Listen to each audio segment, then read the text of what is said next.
Brunch culture. We want to talk about faith. We want to talk about politics. We want to talk about race. We want to talk about pop culture. Literally, everything is up for discussion, and that's what brunch culture is about. It's about a thing.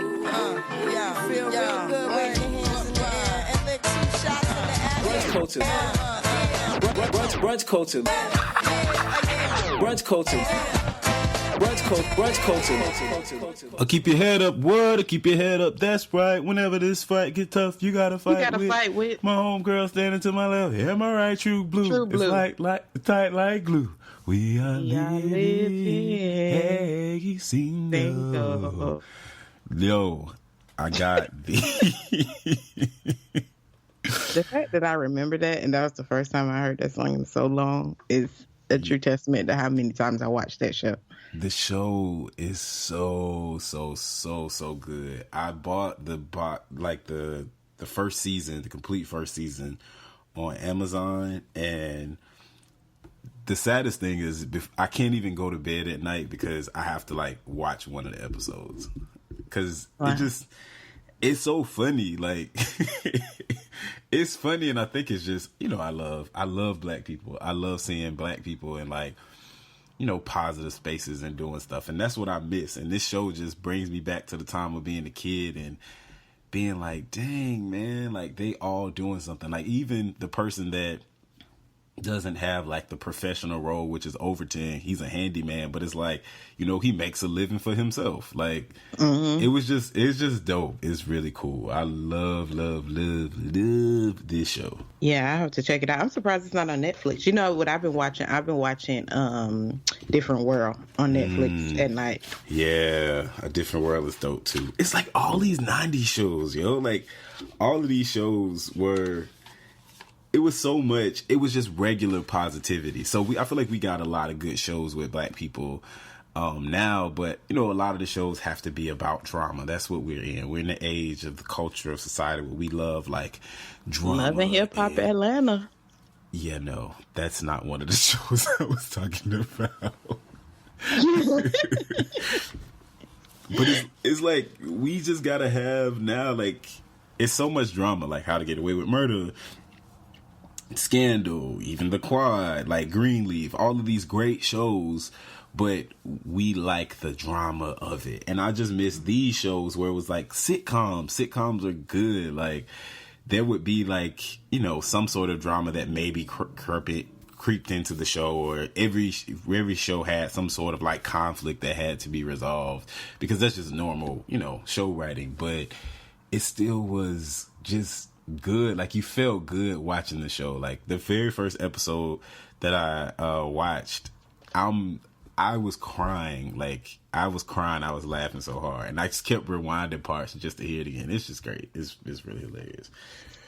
Yeah. Well, you know, none of those black actors were British, so that might have, according to Samuel Jackson, that might have been made it more relatable.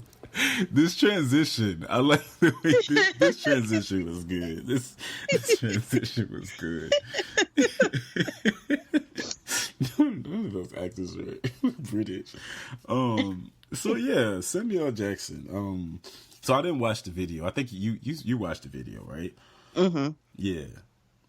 So yeah, I think he was just trying to convey that, you know, black people, since they have more of the struggle in America, they would be able to relate more to that character in Get Out than the British actor that was in the movie. I cannot think of his name right now.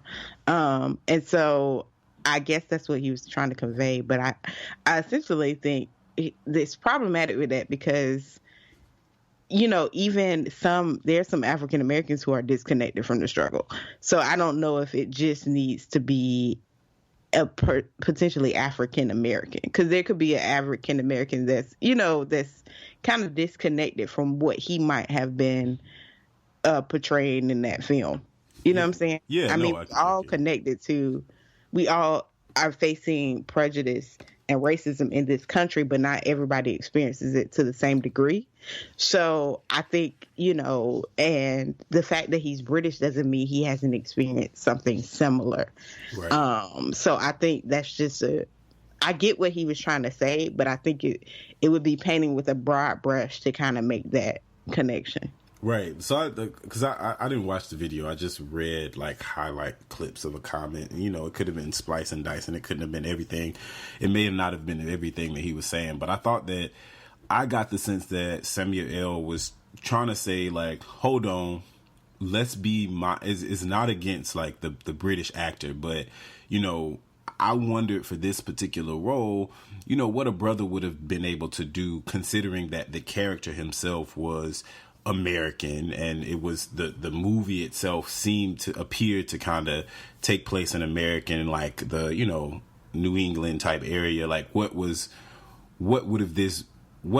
could an American actor have done with this role that maybe had tied more to us and like connected to us? And we, I think as a viewer, as a black viewer going to view the film, we viewed it from our experiences. Like the very last scene with, the police, we all felt that moment of like, oh man, it's over. Then we immediately felt like so proud. And so I think that's what he was speaking to. I don't think he was trying to say like, oh, like all these British actors. And then also, I think we as black people have a tendency to be very protective and on guard because of, rightfully so, because of things that happen. And I think Samuel L. Jackson was just saying like, so potentially what is the system doing, or what is Hollywood doing now? We see so many, British black actors portraying our black American heroes. Like, is this another form of trying to, shut us out or make us, less than? I don't think it was about there being a divide or there being a separation or, one is more black than the other. Like, I don't think that that's where he was going for. Again, I didn't see his work. I didn't actually watch the video, so I don't know all the words he used, but I just got the feeling that, like, that's not what he was trying to say. Like, I think he was really trying to just say, like, yo, I'm a little concerned. And, rightfully so. That's what it makes sense. So, I don't really think he was, like, on some... And I think he was making a statement within the context of a larger conversation. And so, everybody jumps to the part that's the most controversial to pull out. And he could have been saying that in passing. Right. And just like, oh, okay. And then the next day it's all over the news. Yeah. So. And it wasn't, probably was like, it wasn't that big a deal. He did like release an apology. I actually read his apology before I saw everything else too. So that's how I found out about it, because people are like, oh, there's Samuel Jackson apologizes for his statement. And I was like, well, and it really wasn't an apology per se. It was kind of a deeper explanation of what was going on. So, but yeah. Yeah. He's probably not giving an apology though. It's T.I. To his fans, his overzealous fans at the gas station. Yeah, and it was kind of like, don't come up on me while I'm pumping gas. It was a lot. It really was yeah. Bro was the only thing that I'll say is like watching the video, I was kind of like, dang, I'm sure it was obvious the guy was very excited because he saw a celebrity. Being a person that probably doesn't, I don't know if they were in Atlanta. I assume they were in Atlanta, but, he probably, this is somebody he listened to all the time. He probably felt like, oh, yo, I'm connected to him. So I get like him being super excited. Only thing I was like, I wish he wouldn't have like kind of went in on the dude the way that he went in on the dude. Like it was one of those things where it could be like, all right, man, like you've taken like, or even when he said like, you took like 6 pictures, like it should have been like a laugh it off and like, that's done. Okay. But he was like, you leaning up against my car and you keep taking all these pictures of me. It's like, bruh, like you just lost a fan. Yeah. And you lost a fan, but more so too, this dude is obviously the dude really, really was like happy about it. And it's awkward. I personally think it's really awkward to like run up on somebody and be like, can I get a picture with you? Unless you're somebody that I absolutely like if you're a member of Boyz II Men, likely I'll get over my pride and be like, look, I'm gonna ask you for a picture. If you're I don't have to ask Kelly Rowland for it because I do it all the time, but like in a public space to kind of show that, like, you know, I'm a fan, I could be like, I'll be like, oh, can I get a picture or something like that? But, you know, but if you're like Oprah Winfrey, like I'll run up and be like, hey, can I get a picture of you? But, you know, I remember we were in, we were like eating, and this is when I was in Jacksonville. And You and Kelly, or just you by yourself?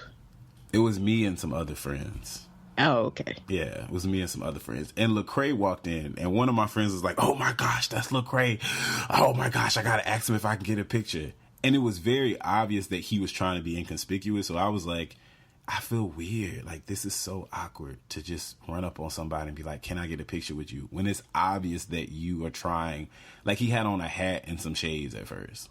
He obviously is not trying to have nobody in here, you know, recognize him. I mean, like, why would you be in this building with your hat and the shades off? And immediately, once he got recognized, he ended up taking it off. So I was like, I don't really think that that's what he was going for. But to me, it's kind of weird because I'm like, you're a person too. You know, you want to have your personal space. Like, it's kind of weird when you're trying to get something done and somebody interrupts you just because they want to, you know, they want to get a picture. If it's not that setting, like pumping gas, I probably wouldn't have done it. If I saw him like leaving like an event, or even maybe at the mall, it's more of a social setting. Yeah, but I don't know. Yeah, I feel like if it's not a concert or something where this person is prepared to be me to run up, or I see other people doing it, you know, I don't know if I would approach him. Yeah. I don't know. It depends on who it is. If it was maybe, nah, I don't know. Because I don't like really talking to people in public that much myself. So I don't want to impose that on nobody else. But somebody, hopefully he will, apologize to the fan. Because, the guy's probably just super, super excited. I think he should have just like, hey, can I take a picture? If you're going to run up, just take one picture and be gone. The man is pumping gas. Let it go. Don't try to be, pushy. But, maybe he was, trying to think about why he was pumping gas, his marriage, I'm and sure he's like, not going to apologize to Oprah, but I also don't think he was thinking about this marriage. He is, because he got her back. We're really happy for T.I. and Tiny reconciliation. Very happy for them. The story came out, BET said that, he apologized and said that, he and his man parts belong to his wife, and he's not going to cheat anymore. And another set of vows. Why are you laughing? That man's trying to give his all. I think it's great, but I think that, maybe it's the verbiage. Like, he vowed to save his man parts and himself and give it to his wife. Like, did you not do that when y'all got married? Like, was that not the... Like, what was the purpose of the wedding? Was this like it was like before... Maybe it was like a test run, Okay. I mean, all right. I have to see how... Maybe he wasn't ready to fully, It was like trial and error period at first, and then now, now it's real serious, like for real, Yeah. I hope he doesn't cheat on her anymore. 6 kids later, now it's time to get real serious. Like, you got they just had another baby, which is so weird because I know they're like, how old is Tiny? I didn't think they would want to have another one, but hey. Yeah, maybe she's like, maybe she's like late 30s. Oh, okay. I don't know why I thought she was 40s. No, I think she's probably late 30s because Candy is like late 30s, and they went to high school or something like that. Tamika Cottle. Let's see what Wikipedia says. Tamika Cottle is... Oh, no, that's not it. And it is Tamika Harris? it's her mate name is Cottle. She's 41. Tiny Harris. Yeah, Tamika. Oh, she's born Tamika Pope, but then she became Tamika Cottle. But now but we call her Tiny. This a lot.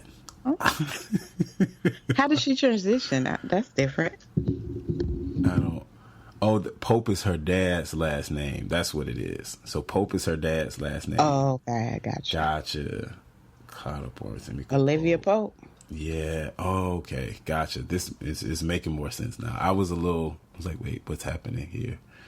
I read something that said 1936, and I was like, this can't be the right page. But it was actually talking about her dad. Okay, yeah. So they just had a new baby. I'm real ignorant, but I'm not. Don't say nothing ignorant. I'm all for, I'm all for families making it happen and families staying together. That's good. Lemonade.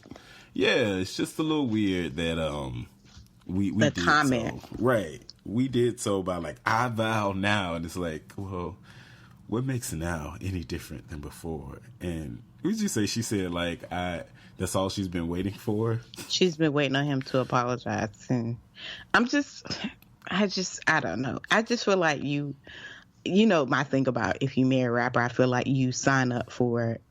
That's essentially you're suggesting that this is going to be an open relationship, because I feel like you have to know that they're going to cheat.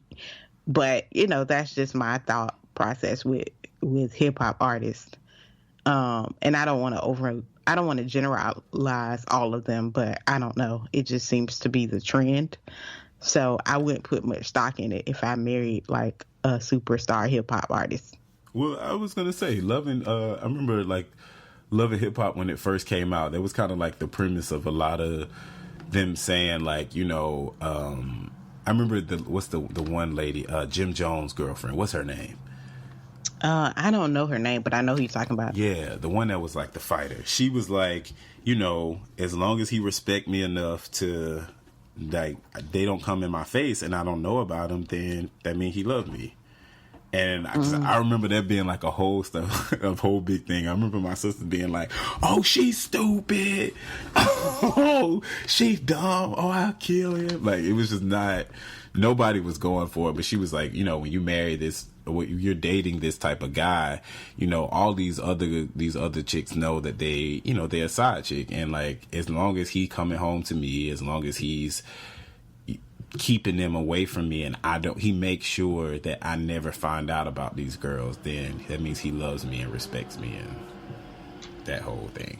I think the love and respect might be just him not cheating, but hey, that's just my take. But I don't know. I don't know. Did you see the meme? There's this meme, it's like a screenshot that somebody said, and there was a girl tweeted and she was like, women heal like Wolverine when the bank account fat. It was like, it was two couples, and it was like, these two women have beautiful relationships because they got over the fact that he cheated, or they got over the fact of a little cheating or something like that. And the girl was like, she said itches heal like Wolverine when the bank account's fat. I just thought it was hilarious. It's like, all right. I mean, you look at famous couples like Kobe's wife. I think it was actually people. Kobe's. Yeah, it was Kobe's wife. Who was in there? I just thought a lot. It was pretty funny, but I think they were one of the couples that were in the picture. Yeah, I mean, if you leave Kobe, I mean, what are you gonna go to next? It's kind of like you ain't got no choice. I think you have a choice, but I mean, considering that she was like homemaker and she hadn't built any. Well, I mean, if she left him, she would not be. Shani left Shaq, and I mean, she's taking care of him, but she has 5 kids. Yeah, they got a lot of kids too. So just off of child support alone, she probably was taken care of. Not to say that she's incapable of taking care of herself, but Yeah, she got her own money with Basketball Wives and stuff like that. So. Yeah, then she came in. She got like, it's like a Basketball Wives everywhere. Like, it's like I don't know. I never watched that show. I just thought it was. It's all trash TV. Interesting. I've seen like an episode, but it was never something that I like like, oh my God, I gotta watch. But I don't really watch reality TV like that anyway. So it's kind of like, oh, okay, just give me some scripted drama. Yeah, scripted drama is where it's at. That is, I'm so thankful for the scripted dramas that we have, and I feel like all of our brain cells are very happy as well.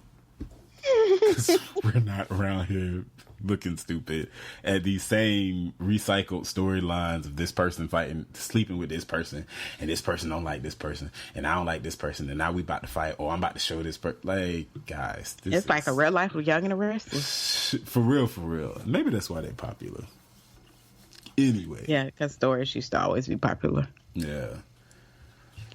Gotta watch my stories. Gotta watch the stories. Anyway, well, that wraps up our mimosas and orange juice. We will be back for our main dish.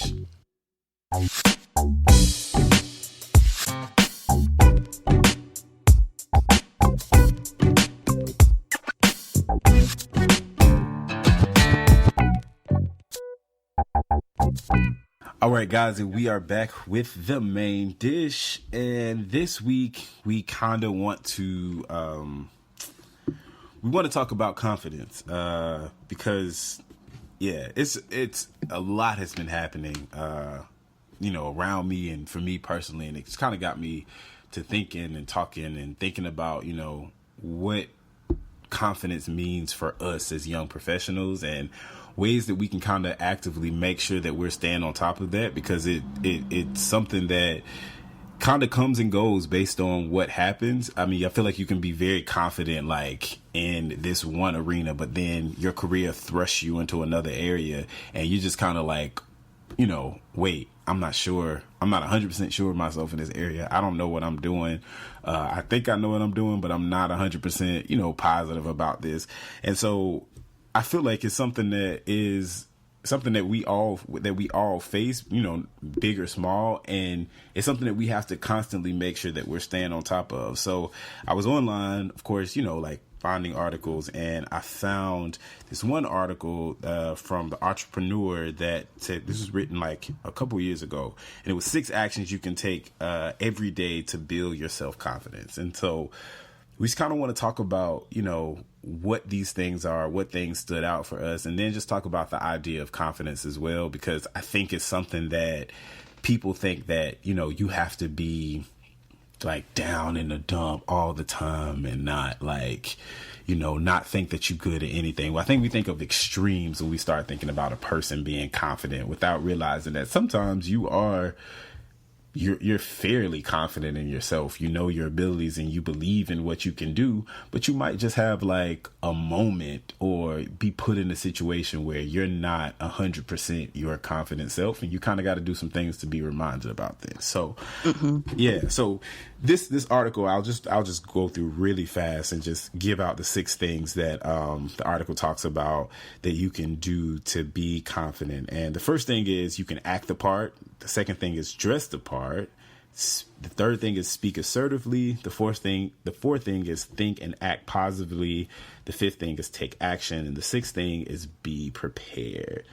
So let's just get into it. What did you think about the article in itself? And was there anything from that kind of stood out to you that you utilized to like maintain your self-confidence?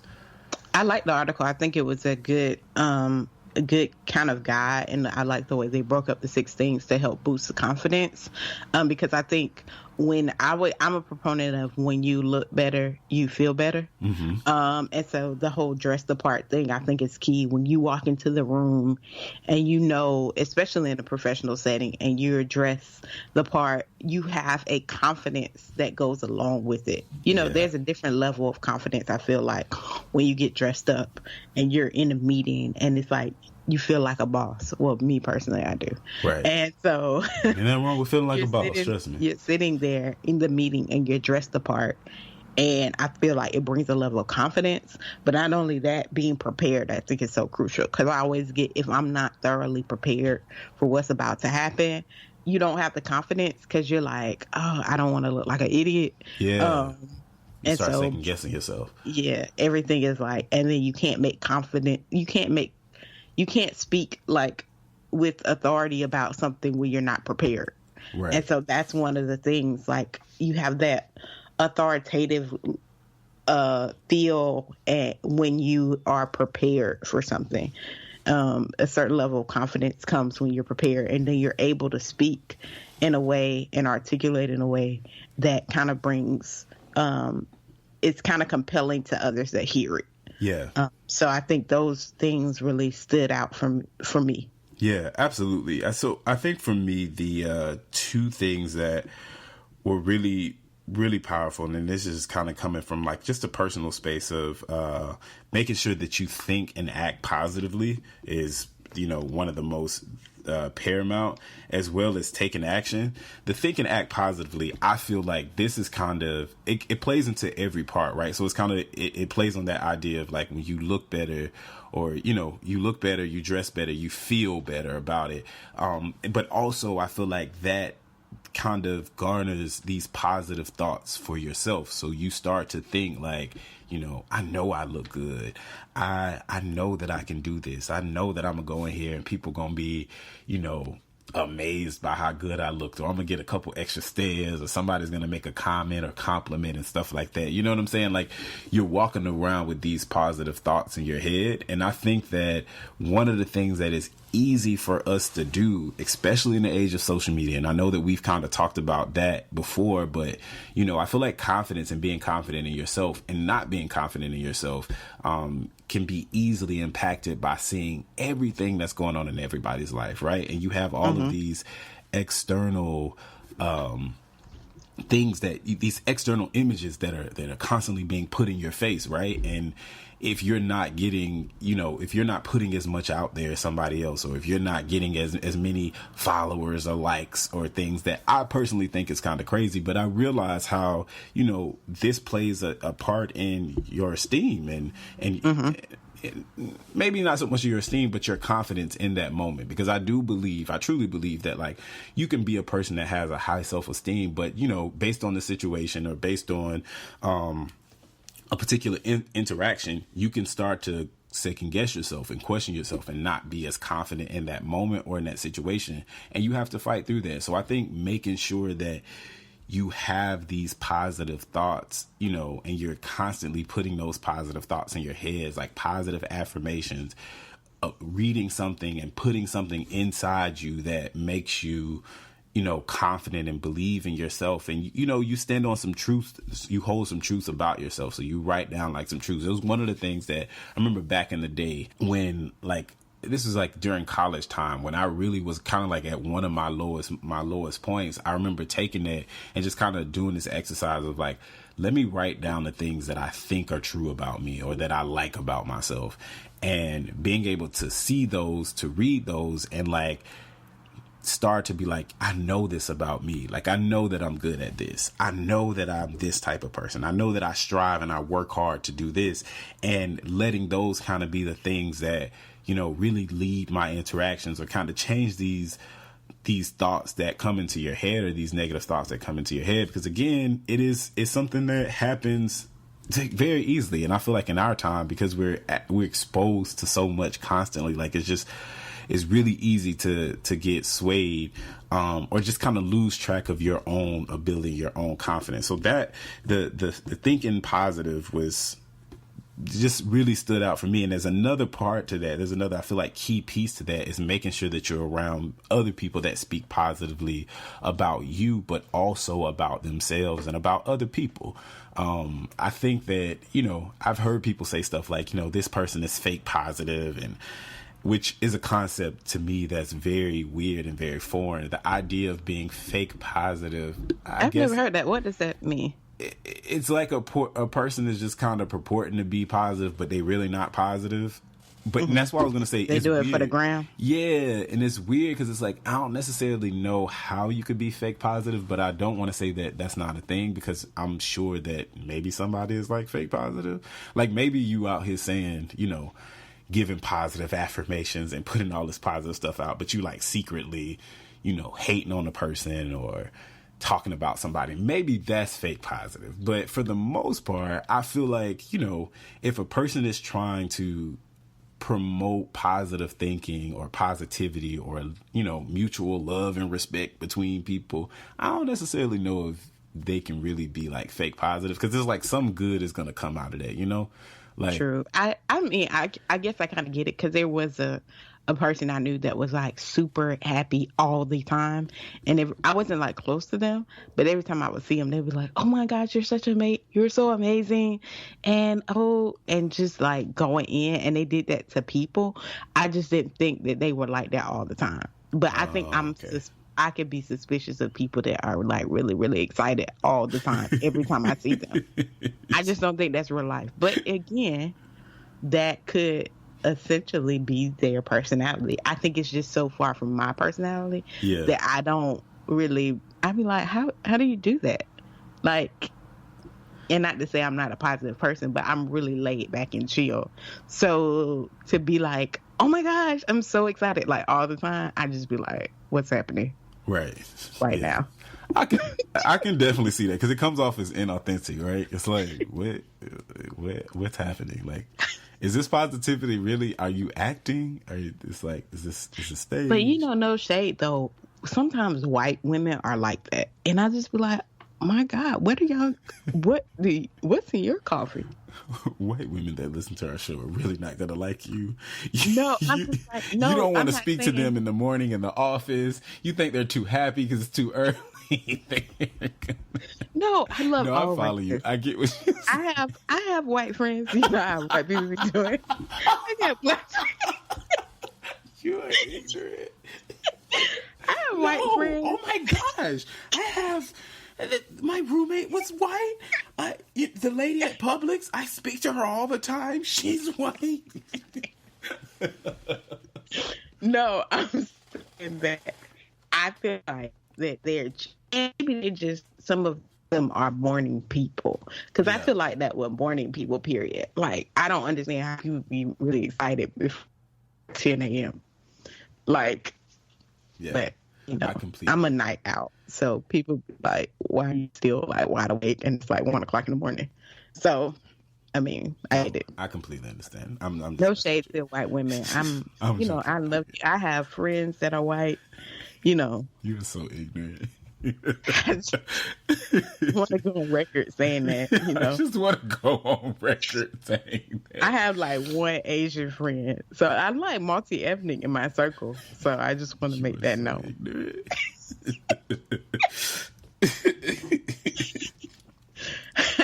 You're ignorant on so many levels. It's ridiculous. But what's the name? Anyway, so the idea of like having positive people around you, I think that's great, and it's definitely necessary on this process of making sure that, you know, daily you are staying confident. And the other thing of taking action, I feel like is key, because oftentimes, you know, I feel like it kind of plays into the part of being prepared, but like, you need to actively do things that help you, right, be confident. Like, you can, you know, if you're a person that might not feel like you look the best, or might not feel like, you know, you're happy with your body image.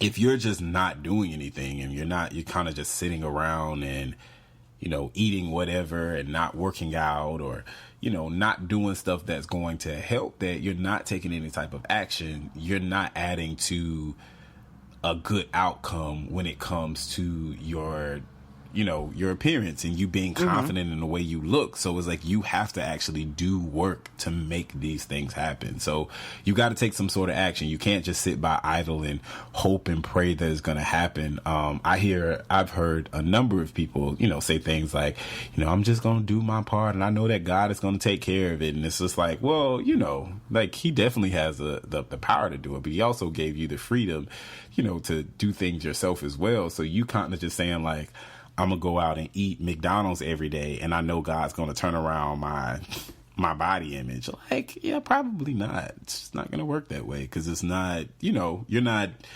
doing enough. You're not doing your part. You're not taking action to make sure that something happens and something that comes out of this that's gonna be positive. That's gonna lead to you being confident. In terms of the realm of like taking action in terms of health, I think that, you know, when you work out, you definitely feel.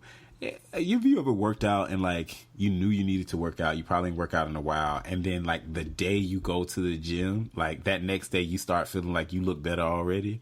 You'd be like, oh shoot, I look slim, and like, look at this, and I look like, oh shoot, and I can fit these pants, or I feel a little more room. And it's not really like a change because it's just been a day, but you just automatically feel better about it. And I think that comes from, you know, you actively putting in work and taking some sort of action, and that leading to the confidence. So those two for me like really stood out, and I think that they're great. I think one thing though too that I want us to mention and make sure that we cover is the idea of being successful and confidence, and how those two play a role. I feel like it's very easy to be successful and confident because typically success comes with a lot of like external praise and recognition, and, you know, people just knowing that you're the go-to person. But I feel like at some point in time, if you're not a person that really has dealt with and really believes in your ability and is really confident in yourself, you know, that can become kind of dangerous, right? Because at some point in time, you're still going to be successful, and you can still be successful, but you're not getting as much as praise as you were, you know, when you first got the success, or when you first got, you know, to this level or whatever. And so you have to believe in your ability to, you got to be 100% confident in yourself, or, you know, really believe in working towards that, so that while you're successful, you can kind of maintain that success. Because I feel like so many times we kind of sabotage ourselves from doing certain things just because we don't really believe it. So you might get to this great plateau of success, and you'll think like, hey, I'm successful because all these people have told me I'm success. But you can go to a new level and another level. But at this point, it takes you believing in your success, because other people already just think, oh, you can just do it. And if you don't believe in that, you're not going to get there, or you'll find ways to sabotage yourselves by not, you know, not doing, not taking action, not moving to get to this next level. And it's simply because you don't believe in yourself, not because you're incapable, not because you don't, you know, you don't deserve it. It's just that you are in your own way because you aren't 100% confident and don't believe in your abilities and your success. So I think that's something that's really we can find ourselves in very easily. And I'll be 100% honest and transparent in this moment of like, that's something that I deal with. Like, it's something that I have to learn how to manage, because I found success, but there's sometimes I'm kind of like, well, should I be able to do this? Like, but I haven't been in this arena for that long. I've only been doing this for this amount of time. Do I have enough, you know, experience or clout or whatever to move into this area? And everybody on the outside will be like, yeah, you should do it. Like, you got it. Oh my gosh, I think you're so perfect for it. And, you know, just you being yourself, it's great for this. And I'm like, I don't really know. You know what I'm saying? But I just have to check myself up and say, okay, so where does this come from? Like, why are you have a resume and a CV for days about all of the great things that qualifies you for this space, you know, and you have people giving you kudos and all of this stuff. Like,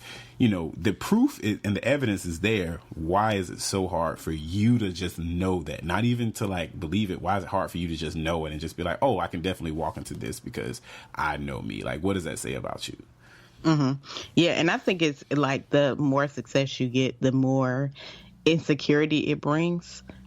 Just for me as a in my personal experience too, it's kind of like you get to a certain level, and then especially if you got there and you're like, man, I know so many other people that are more qualified for this than me. Right. And then you get in a room with people that have done way more than you. Right. And you start to get intimidated. I know I do. And it's like, oh my God. So then you're excited about the opportunity, but then you're intimidated by the opportunity at the same time. So the first response is, oh my God, this is so exciting. And then the closer I get to it, I'm just like panicked, like, oh my God. Right. Like, am I going to open my mouth and people can think I'm like a fraud, or like, yeah, I'm not supposed to be here, and then I'm going to ruin all my other opportunities because I'm not really supposed to be at this phase. So, you know, the anxiety and the frustration and the fear that comes with it. I think it's one of those things. And that's a good point that's something, I mean, that's a good way to articulate it too, because I think that, our generation is finding success in so many different areas and so many new ways, like, I mean, through the internet, through using the internet as a medium to connect to people and to, expand your brand and to be noticed, if you will. And a lot of times that can be tough. Like, a lot of people can be critical. Everybody has an opinion. And so everybody's going to have something to say about it. You know what I'm saying? And that will call out some insecurities that you may have that you thought for the normal space, like, I've kind of dealt with it. Like, I'm good with this.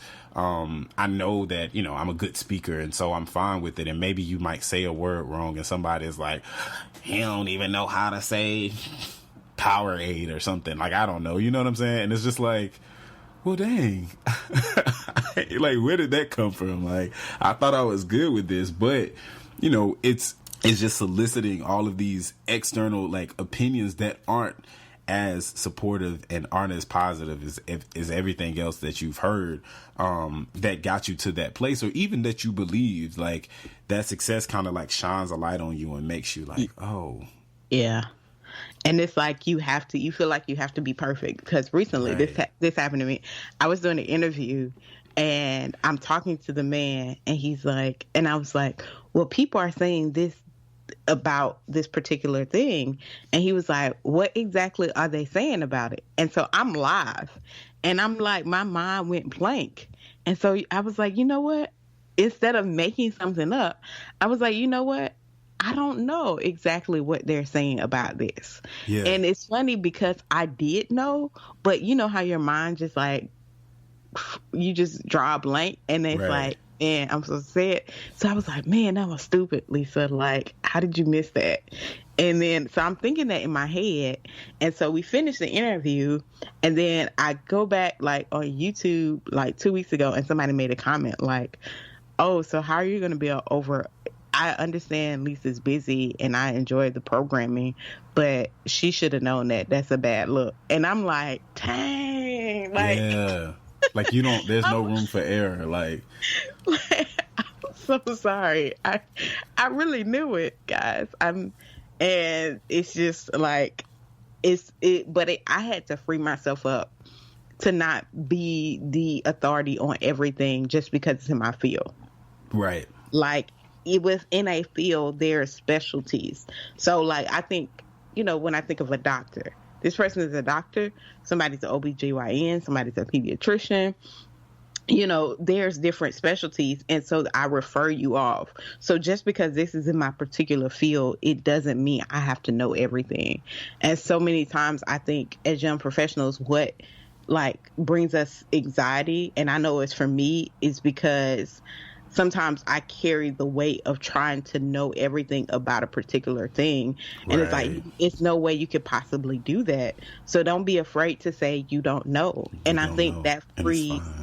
Yeah. And if the person, like the person that wrote on YouTube, like, you should have known, well, okay, well, I hope that in whatever field you are in, that you never mess up, or you never have a brain freeze, or you it. Yeah, you just never not just know, because even if you just didn't know it, like, it's fine. It's one of those things. It's fine. It's like, if you don't, and it's crazy because you say this, and this got me thinking about myself, like, in my professional. I'm always trying to. I do so much reading and so much research, and and trying to find, because I want to know everything. And sometimes somebody will ask me a question about something, and it's something that's mine, like, that I know. It's a project that I'm working on, that I'm leading, that I know the ins and the outs of, but this one particular thing in this very moment, I don't know. It'll be like somebody's name, like, what's such and such name, or who's responsible for this. And it's like, I can't remember if it's this person or that person. I don't really know. Let me go. When I get back to, to my computer, I'll pull it up and I can send it to you. And in that moment, I start getting mad at myself, because it's like, why don't you're supposed to know this. Like, this is yours. And then I'll start thinking, oh, well, sitting in a meeting, this person can rattle all these names off and they can remember every person from here to Timbuktu. Is like, why is it that I can't do that? But, you know, I got to a point. I remember this one conversation I was having with somebody. I was like, I don't know. You keep asking me for people names and specifics. I have, at any given time, I'm dealing with 5 different projects at once. All of these people, some of these people, you know, are the same for 2 or 3 projects and then completely different from another. When you want to ask me specifics like that, let me, so that I don't give you misinformation, let me confirm it with, you know, the documents I have. Let me go to my computer and look at it, and then I can confirm it, then I can give it to you. But if you're asking me stuff that's like one-off, that's super specific about like somebody's name or where they located, or like, oh, is this person in Virginia as opposed to, I don't know, Maryland? Like, I don't know. And that's not like, you know, that's not detrimental to me doing the bigger scope of my job. So I really don't know. Like, but it used to really bother me and plague me having to say that. Like, I don't know, because I'm like, I'm supposed to be an expert on everything. And I think we tend to really do that a lot on ourselves, like add this extra layer of like responsibility and guilt for not knowing something, when it's like, it's fine. Like, if you don't know it, you just don't know it, and that's it. Yeah. And I think one of the things that helped me too with that is when I was in seminary and I asked my New Testament professor something about the New Testament, and he was like, you know what, Lisa, that's a good question. I don't know. I'll go research that and come back to you. And I was like, oh my God, like, you just said that? Like, you can say that? And he was like, yeah, it's like, I don't know everything about the New Testament. And he was like, I don't know everything there is to know. I mean, I've been studying it and I have a PhD in it, but there's just still so much to know. And I was like, well, if you can say you don't know, right, I can say I don't know. Right. And like, freedom, right? Yeah. It was so funny because when I was in the last time I was in DC speaking, and they had a Q&A section, and the girl asked a question and I said, I don't know. And somebody came up to me after and was like, this has been great, but the best part of it was during the Q&A, and you said you didn't know, because that let me know I didn't have to know everything. Right. And I was like, that's this out of this whole thing. That was out of all of the gems that I drop, I'm out here saving people's lives. I'm bringing people to the Lord. I'm telling them this, and I don't know was what freed your spirit. All right. And I was like, but I get it though.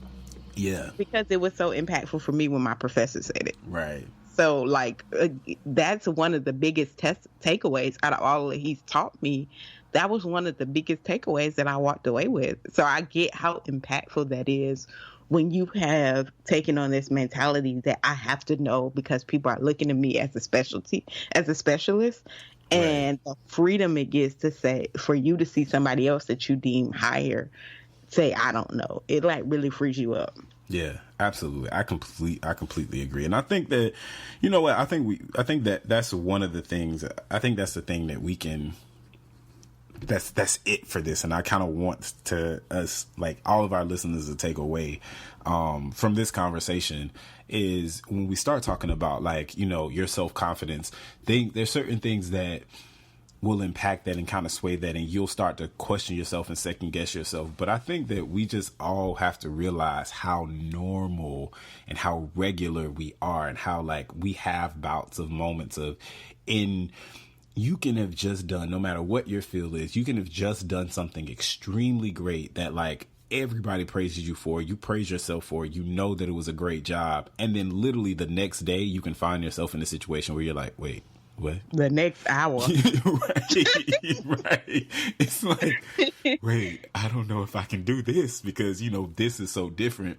But a part of tackling that is just really giving yourself the freedom and the space to sometimes not know, the freedom of the space to know that in this moment I am nervous or I'm not as confident as I normally am. And that's okay. Like, it's not a problem. It doesn't mean that like, oh, I got low self-esteem or what am I doing? Because I am the person that will, I start to be like, well, you should have it together. Like, I become even more hard on myself, probably make it 10 times worse, because I'm like, you should have this together. Like, you're too old to be at this space, and you're questioning this, and other people don't do this, and yada, yada, yada. And without just saying, yo, in this moment, I'm not 100% confident about this. It don't mean that I'm not going to do it. It doesn't mean that, like, I don't know that I'm great at what I do, or, I've put in work for it. It just means in this very particular moment, I'm not 100% confident. But once I go through it, I'm going to gain confidence in this area.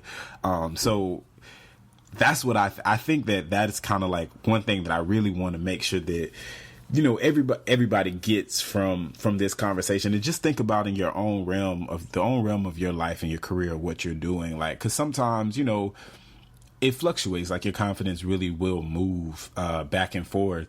And I want everybody to, like, just think about, let us know, like, what do you do to boost your confidence? And we'll put the article out as well so you guys can see it and just kind of think about it. But don't think about it just from the state of like, oh, I got to make sure I do this, that, and the other. Start asking yourself, like, am I doing these things? Like, what's my process of making sure that I'm confident in something when I'm not? Because I feel like knowing those triggers, knowing what to do in order to put yourself in the more space where you are confident, is directly tied to your ability to move to the next level. And whatever it is that you want to do, like whether it's something that's continuing in your current career or moving towards another space, like you got to be confident enough in yourself to know what you can do and how you can do it and what process you need to take. So that's what I want everybody to get from this. Y'all hit us up. Let us know what you think about this episode. Let us know what you think about confidence, like what your process is to get to that place of being of confident. You hit us up on Twitter at Brunch Culture and on Instagram at Brunch_culture. And Lisa, you got anything else? No, that's it for me. All right. We will be back with our Toast to Roast.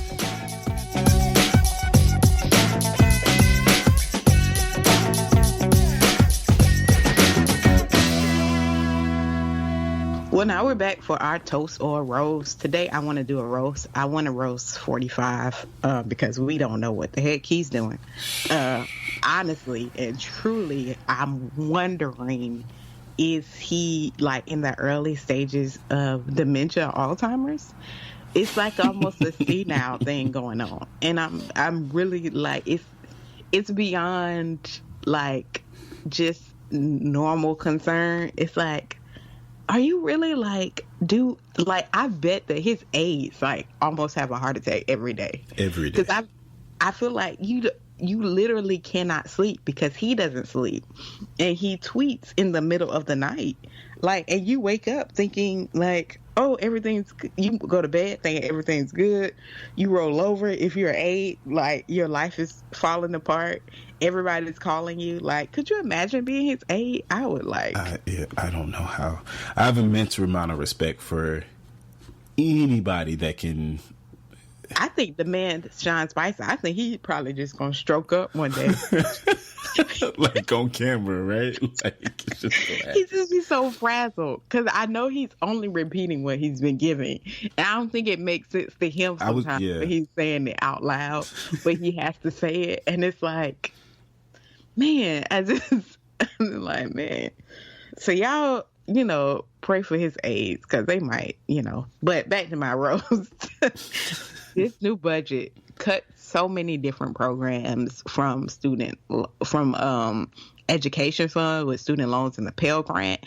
And I'm like, dude, the Pell Grant already took a hit. Like, it's way less, or it hasn't been going up. I can't remember what's the thing, but it's a disconnect, obviously, with the amount of money people are getting and the amount of money they need to pay for school. So, there's money allocated for this wall, which Mexico was supposed to build, but now we're building it. And I don't know if they're supposed to give us this money back. I don't know. How is if we couldn't get them? I'm sorry, I don't mean to interrupt your roast, but like if we couldn't get them to pay for it up front, how is it that we're gonna make them indebted to us to pay for this wall? Like, logic, sense. It was just like so many of the small business department is getting a cut, and then the minority small business is almost, non-existent. I don't think anything was in there to help HBCUs as far as funding. If anything, I think cuts were made. And so it's kind of like you make all these promises, but where you put your money dictates where your heart really is. So we could just look at your budget to see what you're really about. What you say is irrelevant if the money doesn't follow. And so it's just like we already knew essentially that he wasn't going to follow through with this. That's why neither one of us voted for him. But for those who voted for him, I'm just like, and they're still rallying behind him. I'm like, why? Like, right. It's not helping you at all. At all. What are you doing? So I don't even know. I feel like he's going to impeach himself though at some point, because he's attacking judges. He's saying things and making comments about President Obama, about him wiretapping. Like, he's making big claims, and it doesn't seem like he has any evidence to back it up. If the Republicans are saying stand down, bruh, like, if your own party is like, what are you doing? And we wish you stopped talking about this, then I think you need to do some self-reflection. Because you not even pulling, if you can't unite the Republicans, how are you going to unite the Democrats and the Republicans? Exactly. So my roast is for President Trump. Yeah.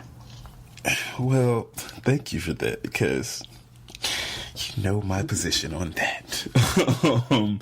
I'm actually going to do a toast this week, and it's something I actually just found out about it. And I'm only doing it a toast. I'm doing it this week because it's something that has, I literally just found out about this morning, and there's a hashtag that's associated with it. So I want everybody to go out and try to support it and, find out about it.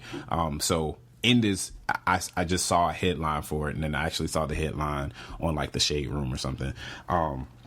But it said that Colin Kaepernick has led efforts to get a 60-ton plane to fly food and water and supplies over to the Somalian people. Oh, wow. And yeah. And the hashtag is Love Army for Somalia.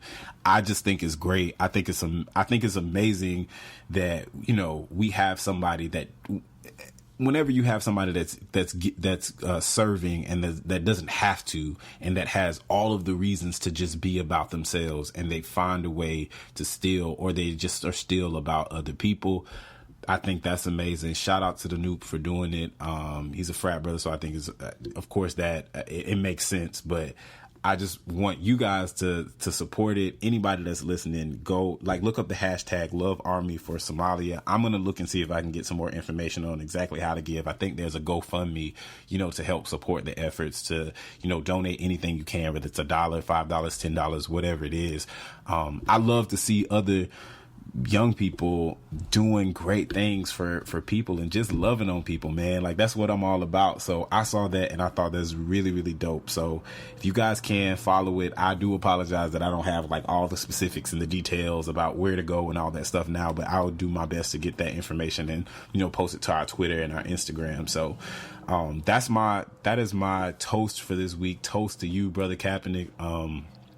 For all the things you're doing, and just for anybody that's serving and that's out here trying to help somebody else. I think it's amazing, and that's what we need more of today. And that's what, as young professionals, I feel like that's what we're challenged with doing, making sure that we're not just making the success that we have about us, and we're making it about everybody and teaching everybody how to get there. So yep, success is not success if we succeed alone. Hey, that's yes. A word. That's a good word.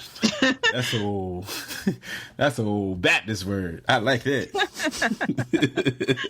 So we want to leave you with today's good vibe. Today's good vibe is by Leonce Crump. It says, we all want unlimited forgiveness while setting limits on what, when, who, and how much we are willing to forgive, which is self-explanatory. We all want people to forgive us when we do wrong, but sometimes we don't give that same privilege to others who offend us. So let's sow the seeds that we want to receive. If we want forgiveness, let's forgive. So that's our good vibe.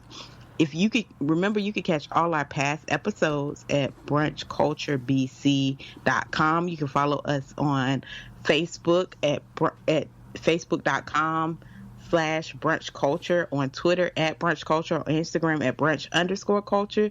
You can subscribe on iTunes, Stitcher. I always say that wrong. I think that's right. Yes, Stitcher. Stitcher, iTunes, iHeartRadio, by searching Brunch Culture on Google Play. We're everywhere, literally, so you don't have to miss an episode of Brunch Culture. Remember to rate, review us on those platforms. Hey, hit us up with feedback. Share us on social media. Also, our YouTube page is being updated with our new episodes, so you can listen on YouTube as well, which is great for those of YouTubers. We're going to just try to engage more with you guys with the hashtag ChatBC. And remember, here at Brunch Culture, everything is up for discussion.